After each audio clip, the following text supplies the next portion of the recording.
सुप्रभातम छात्रा। आज प्रारंभ करते हैं एक बहुत ही अच्छा श्लोक है इससे। शुद्धोसी बुद्धोसी निरंजनोसी संसार माया परिवर्जितोसी संसार स्वप्नम त्यज मोह निद्राम मदालसा वाक्यम उवाच पुत्रम।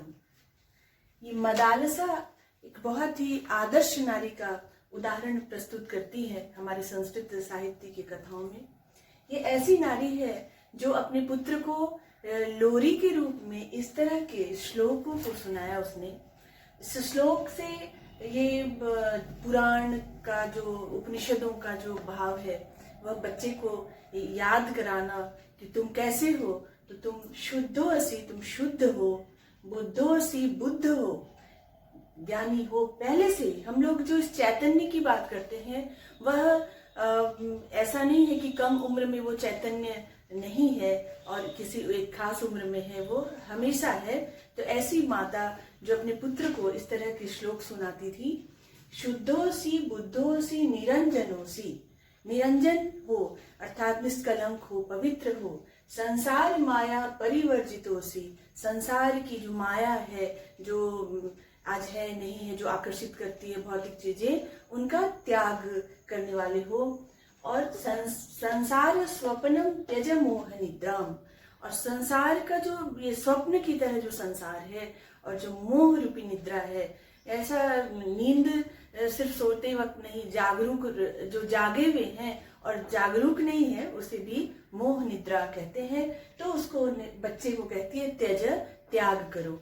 तो बच्चे को जन्म से ही जब ऐसी शिक्षा मिली तो वह बच्चा बहुत ही आगे इस अपने चरित्र को, उज्जवल चरित्र को जीता है। ऐसा हम हमारे भारतीय संस्कृति में देखते आ रहे हैं कि माता यदि शिक्षित है और किस तरह की शिक्षा दे रही है, माता को ही इसीलिए सर्वप्रथम गुरु कहा जाता है, मातृदेवो भव। तो ऐसी जो ये मदालसा है, ये जो पाठ का नाम है मदालसा, और ये है पुरंद्री पंचकम रूपक संग्रह है जिससे लिया गया है, और इनको लिखने वाली हैं आचार्य वेद कुमारी ग्रही। तो मदालसा इस पाठ में हम देखेंगे कि मदालसा अपने सखी के साथ किस तरह से वार्तालाप करती है, और वहां पर ऋतध्वज राजकुमार आते हैं और विवाह को लेकर अपने एक स्त्री की जो किस तरह के इसमें विचार हैं वह हमें देखने को मिलते हैं, जो आज भी प्रासंगिक है, देखने लायक है, सुनने लायक है, पढ़ने लायक है। तो आइए हम लोग उसको पढ़ते हैं। नवम पाठ मदालसा, अब हम लोग पढ़ने वाले हैं। जैसा कि चित्र में है, मदालसा और कुंडला ये दोनों बातें कर रही हैं और यहाँ पर ऋतध्वज आते हैं। अब इनकी बातें क्या है वो अब हम लोग समझते हैं और सुनते हैं।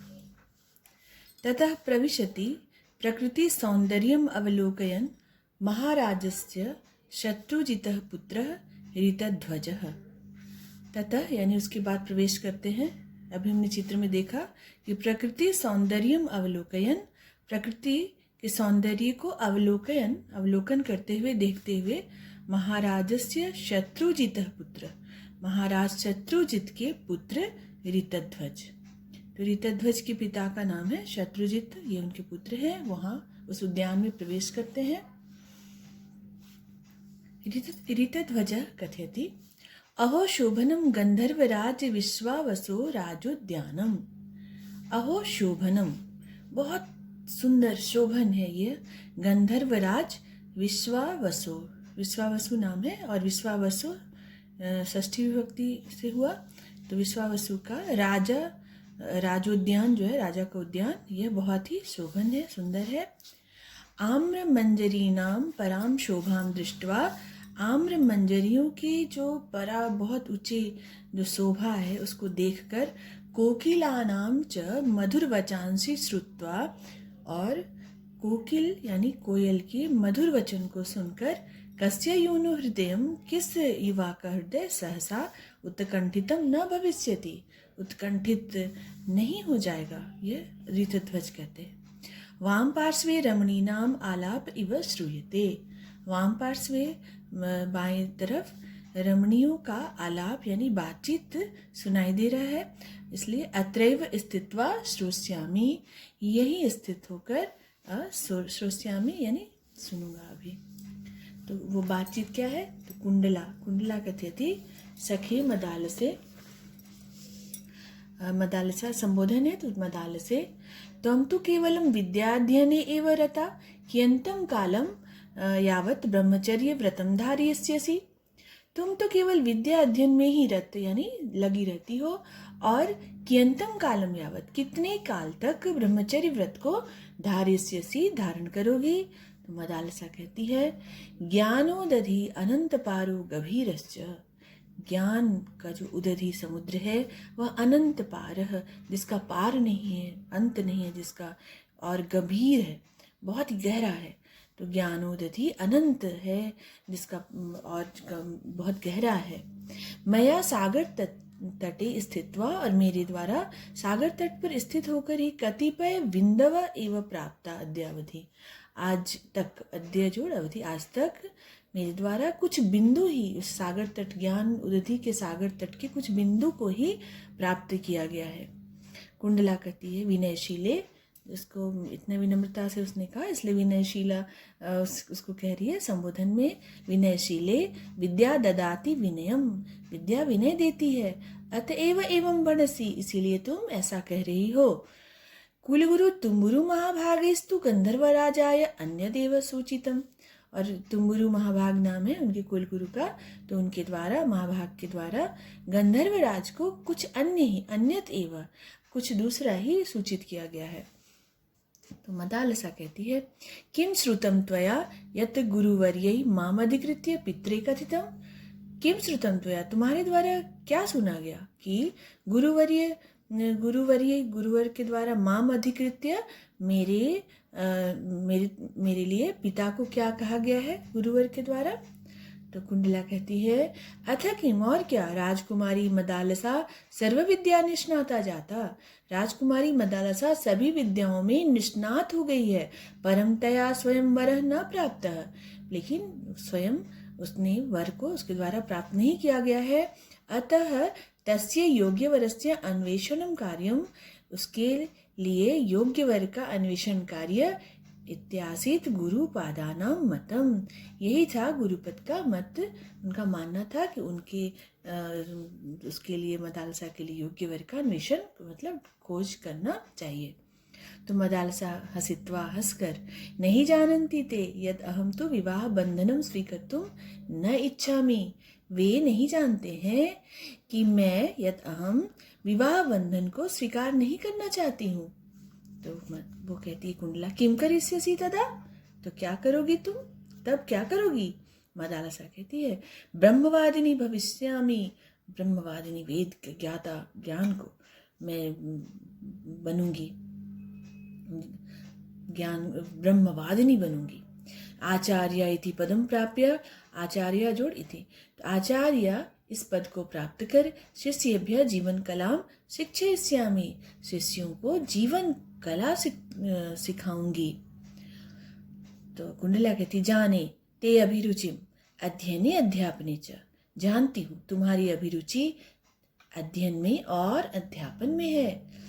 परम यथा लतेयम सहकारम अवलंबते तथैव नारी जीवन यात्रायाम कमपि सहचरम अपेक्षते, कहती है कि पर, लेकिन जिस प्रकार लता, इयम लता, अब वहाँ पर उद्यान में है तो लता दिखाकर कहती है कि जिस प्रकार यह लता सहकारम अवलंबते, एक सहारे का अवलंबन करती है, तथैव वैसे ही नारी जीवन यात्रा में कमपि कोई भी एक सहचरम अपेक्षते, एक सहचर साथ चलने वाला उसकी अपेक्षा करती है। यह तस्या अवलंबनम स्यात्, जो उसका अवलंबन हो अर्थात उसका सहारा हो। तो मदालसा कहती है नास्ति मत्कृते आवश्यकता अवलंबनस्य, मेरे लिए अवलंबन की, सहारे की आवश्यकता मत्कृते न अस्ति, नहीं है। स्वयं समर्था जीवन पथे चलितुम अहम, मैं स्वयं ही जीवन पथ पर चलने के लिए चलितुम समर्थास्मि। न कस्यापि संकेत ही नर्तितुम पारयामि, न किसी के भी संकेत से, इशारे से मैं नाचना मैं नाच नहीं सकती किसी के सहारे पर। तो कुंडला कहती है नर्तिष्यसि तदा एकाकिनी एव, तब अकेले ही नाचती रहोगी।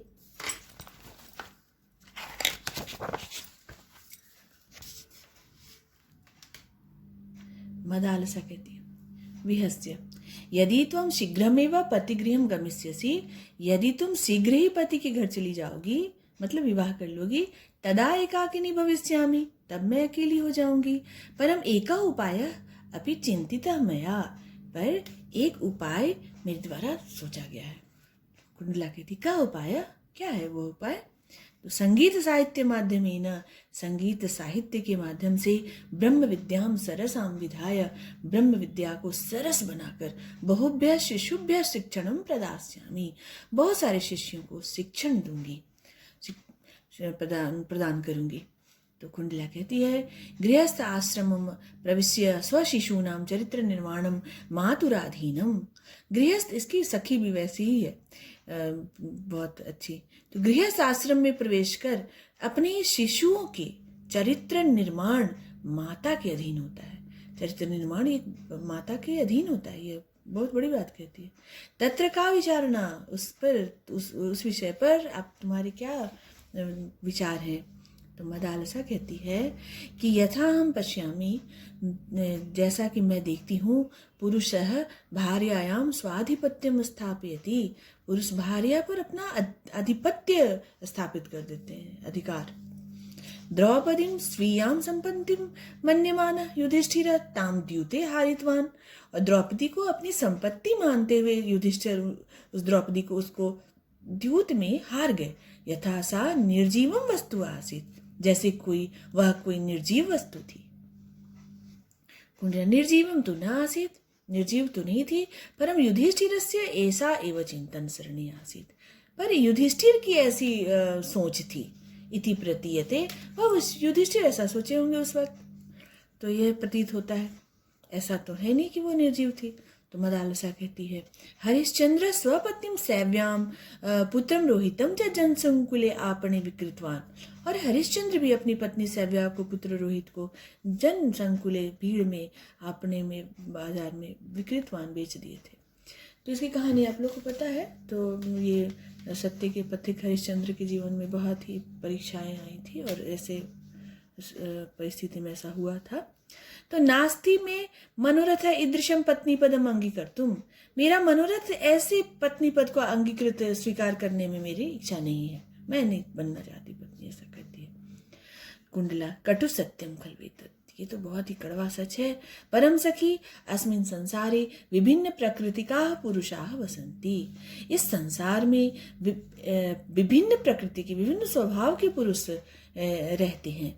स्वप्रकृति अनुकूल, स्वप्रकृति अनुकूल, अपने स्वभाव के अनुकूल वर भी प्राप्त किया जा सकता है। तो हम तो नवोन्मेष शालिन्या प्रतिभया विहितैः नूतनैः प्रयोगैः अस्मान् सर्वान् विस्मापयसि, और तुम तो नए नए उन्मेष शाली, नए नए कुछ खोज के द्वारा अपनी प्रतिभा से विहित नए नए प्रयोगों से हम लोगों को, हम सबको विस्मृत, मतलब विस्मय से भर देती हो, बहुत चकित कर देती हो।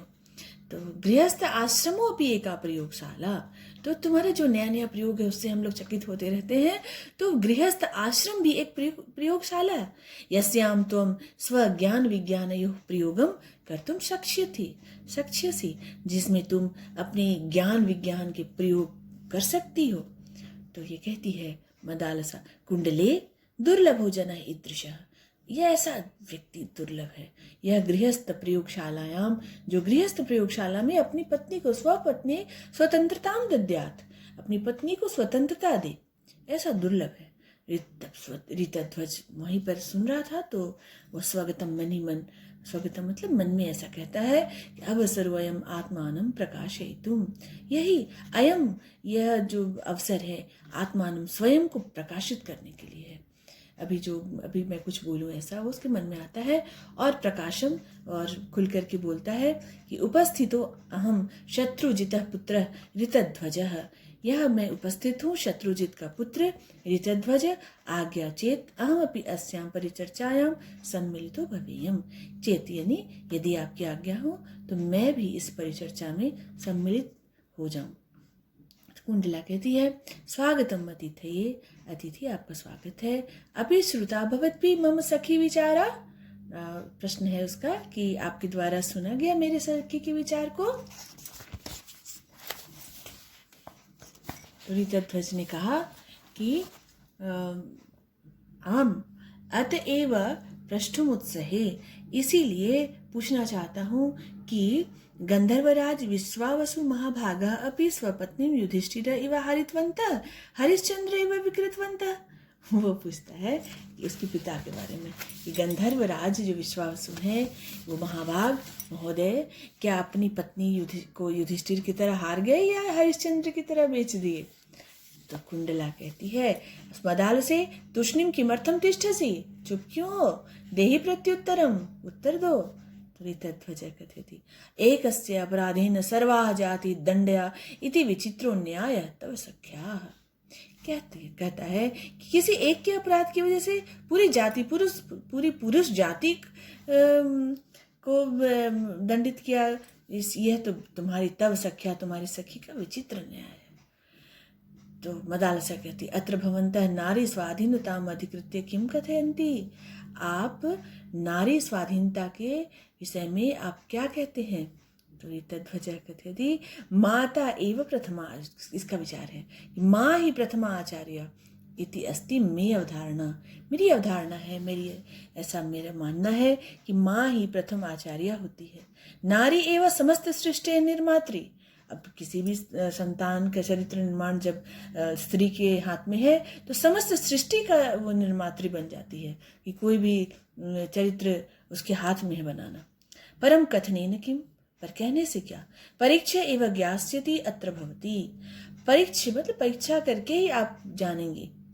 तो परीक्षार्थम उद्यतो अस्मि गृहस्थ आश्रम प्रयोगशालायाम, और परीक्षा के लिए मैं उद्यत हूँ, मैं तैयार हूँ गृहस्थ आश्रम प्रयोगशाला में, परीक्षा के लिए मैं तैयार हूँ। तो मदालसा स्वीकृत प्रस्ताव, आपका प्रस्ताव स्वीकार है। तो कुंडला दिष्टया वर्धिताम युवाम, दिष्टया सौभाग्य से आप दोनों आगे बढ़ें विवाह के लिए। मित्रवर गंधर्व कन्या मदालसा गांधर्व विवाह विधिना वृणोति अत्र भवंतम। हे मित्रवर, गंधर्व कन्या जो है वो मदालसा, वो गांधर्वी विवाह विधिना मतलब स्वयं गांधर्वी विवाह में होता है कि स्वयं एक दूसरे को पसंद करना, तो वो उसको गांधर्वी विवाह कहते हैं। तो गांधर्वी विवाह की विधि से वृणोति यहाँ आपको वरण कर लेती है, आपको चुन ले रही है। तो आकार ये अहम कुलगुरु तुम्बरुम, मैं कुलगुरु तुम्बरु को मैं बुलाती हूँ। और असौ अग्निम साक्षी कृत्य आशीर्वचांसी वक्ष्यसि, और ये अग्नि को साक्षी मानकर साक्षीकृत कर आशीर्वचांसी आशीर्वचनों को वो बोलेंगे। तो ऋतध्वज प्रथमम तो सखी वचनम श्रोस्यावः, पहले हम लोग सखी के वचन को सुनते हैं हम दोनों। तदनु स्वयं एवं कुलगुरुम पितरौ च सभा जयितुम गमिष्यामः, तदनु उसके बाद स्वयं ही कुलगुरु और पितरों हमारे माता पिता को उनको बताने के लिए हम लोग चलेंगे। तो कुंडला कहती है कि परस्पर प्रीतिमतो भवतो उपदेशस्य नास्ति कोऽपि अवकाशः। परस्पर प्रीतिमतो, आप लोग आपस में जो परस्पर प्रीति है तो आप दोनों को उपदेश की कोई आवश्यकता नहीं है। तदापि सखी स्नेह माम भाषयति, उपदेश की तो कोई ज़रूरत नहीं है, आप दोनों एक दूसरे को पसंद कर रहे हैं तब भी। तदापि सखी स्नेह, सखी के प्रति जो स्नेह है वह मुझको बोलने के लिए प्रेरित कर रही है। भाषयति तो कह रही है कि भर्त्रा सदैव भार्या भर्तव्या रक्षितव्या च, भर्त्रा यानी पति, सदैव हमेशा, भार्या भर्तव्या, भार्या पत्नी का जो भर्तव्य यानी भरण पोषण करने योग्य और करना और रक्षा करना के योग्य होना चाहिए। यतो ही धर्मार्थ काम सिद्धये यथा भार्या भर्तु सहायिनी भवति, क्योंकि धर्म अर्थ काम की सिद्धि में भार्या भर्तु यानी पति की सहायिनी होती है, सहायिका होती है। तथा न कोपि अन्य, जिस तरह से पत्नी सहायता करती है धर्मार्थ काम सिद्धि में, वैसे कोई और नहीं करता। इसीलिए परस्पर अनुव्रतौ पति पत्नियों त्रिवर्गम साधयत, और परस्पर एक दूसरे का अनुव्रत एक साथ रहने वाले पति पत्नी तीनों वर्ग का साध लेते हैं। दोनों पति पत्नी साधते हैं तीनों वर्ग, धर्म अर्थ और काम, त्रिवर्गम मतलब। पति यदि प्रभुतम धनम अर्जयित्वा गृहम आनयति, पति यदि बहुत सारा धन अर्जित करके कमा करके घर लाता है, तत्खलु पत्नी अभावे, पत्नी के अभाव में, घर में पत्नी नहीं है तो कुपात्रेषु दीयमानम क्षयमेति, कुपात्रों को देने से उसका क्षय हो जाता है उस धन का। तो ऋतध्वज कहता है लक्ष्म्या रक्षार्थम पत्न्या सहयोग अनिवार्य, लक्ष्मी के रक्षा के लिए पत्नी का सहयोग अनिवार्य है। तो मदालसा कहती है कुंडले लक्ष्मी पूजायाम न में प्रवृत्ति, लक्ष्मी पूजा में मेरी प्रवृत्ति नहीं है, मतलब धन संग्रह करने के लिए मैं पत्नी न बनूं। यदि लक्ष्मी पूजा पूज्या प्रिया च, यदि लक्ष्मी बहुत पूज्य है और प्रिय है अतिथि वर्यस्य, अतिथि वर्य को, ऋतध्वज को, तदा इदानीमेव मे नमस्कार। ये पढ़ने पढ़ाने में इनका बहुत था, तो ये बोलती है कि मुझे धन को सुरक्षा करने के लिए यदि पत्नी बना रहे हैं तो मैं तदानी इदानीमेव, तब मेरा प्रणाम, वो मेरा नमस्कार है इनको। तो वो ऋतध्वज कहता है स्वाभिमानिनी प्रिय, स्वाभिमानिनी मतलब उसको संबोधित करता है प्रिय। समक्षम ते कथम कापि सपत्नी स्थातुम शक्नोति, समक्ष, तुम्हारे समक्ष कैसे कोई भी सपत्नी, दूसरी जो स्त्री होती है वो कैसे भी तुम्हारे सामने टिक सकती है जब तुम मेरी पत्नी रहोगी। तो लक्ष्मीस्तु तव दासी भविष्यति, लक्ष्मी तो तुम्हारी दासी होगी, नैव सपत्नी, सपत्नी नहीं होगी। मदगार्हस्थ्यम तो तद अधीनम भविष्यति, मेरा गार्हस्थ्य, मत गार्हस्थ्य, मेरा गार्हस्थ्य तो तुम्हारे अधीन होगा।